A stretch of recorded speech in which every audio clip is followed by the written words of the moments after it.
السلام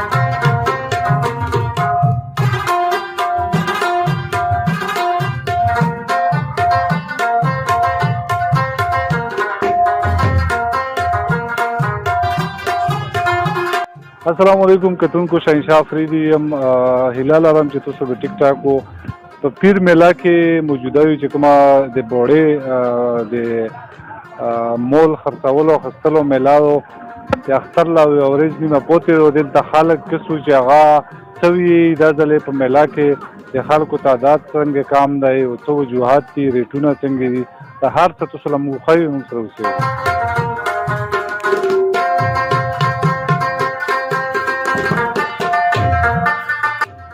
قدرمنو ایم پی ایس صاحب په دا موقع باندې راغلو دلته میلې له ویزیټ وکړلو. ایم پی ایس صاحب تاسو ویزیټ وکړلو دلته څه صورتحال دی ریټونه دلته د بوړې په سطح باندې څنګه کوزاني څنګه ویلې دومره های لیول لا رسېدي؟ یاره نن خو چې مونږ کومه د بوړې پیر میلې ویزیټ وکړو او لکه مونږ ته دا یو خو ډېر ښه خبر میلو شو چې ډېر د لرې علاقو نه د پېښور خلک هم راغلي وو دلته یې خریداري وکړي. نو دغه نه معلومیږي دا چې په نورو منډیو په نسبت باندې د بوړې پیر میلې چې کم ریټونه دي د مال دا بهتر دي.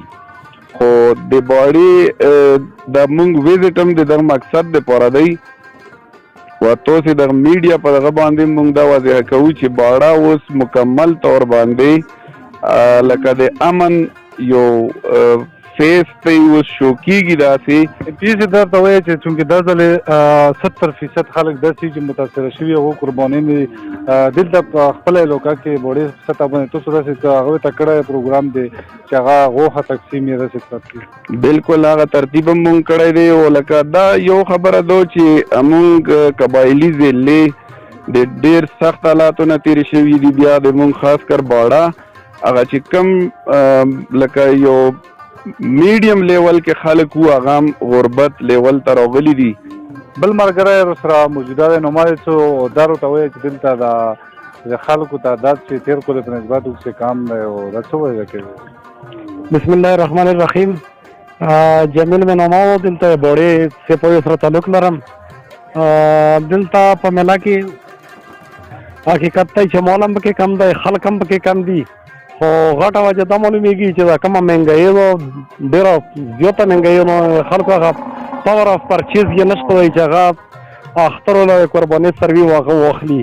په دا وجه باندې مخکې به داسې وه چې خلکو به ځوان له سروی به یې اخیستلو اوس ایکه دوکه څلور پنځه کسان سره جمع شي په مهنګایي په وجه باندې سروی هغه په سر وتلي وي ویخلي. خو به هر حال د خلکو هغه قوت خرید هغه یې ختم دی مهنګایي په وجه باندې. ته څه وایې چې څو پرسنټ لکه ریټ څه وشوی چې کوم تېر کال په نسبت باندې کوم ووایي نو کم از کم 50% هغه اضافه پکې شوې وه په ریټونو کې مهنګایي کې. ماما ریټونه څنګه دي دلته؟ ریټونه خو والا چې ډېر قیمت دی یاره چې معمولي غوښه خلې ما 1,20,000 او 1,30,000 دا 1,20,000 باندې زه خرڅوم. قدرمنو کتونکو دا وخت مو سره غالب صاحب دی کوم د پیر میلې چې کوم تاجر دی سینیر زموري دغه زوی غالب صاحب دا ورته وایي چې دلته د تېر کلې په نسبت ته مهنګایي څومره مولونه څومره ګرون دي د خلکو څه ریاکشن دی؟ به تاسو ډیره مننه چې دلته راغلو او زه به ته مهنګایي خبره تېر کال نه وکړله. مهنګایي خو ډېرې ساده چې مهنګایي خو هر څه ګرون شوي دي خو لکه 30% چې کم ځناور دي دا همیشه ګرون شوي دي. د مهنګایي مین وجه چې زه بار بار په هغه کې دا خبره کوم چې پټرول او ډیزل دا وجه کېدای شي. خو ځکه چې مخکې به دلته کم ګوړی د پنجاب نه مور وستلو هغه به 50,000 روپۍ کرایه باندې و او اوس دلته کې په تقریبا 1,20,000 1,30,000 50 پرې داسې کرایه اخلي.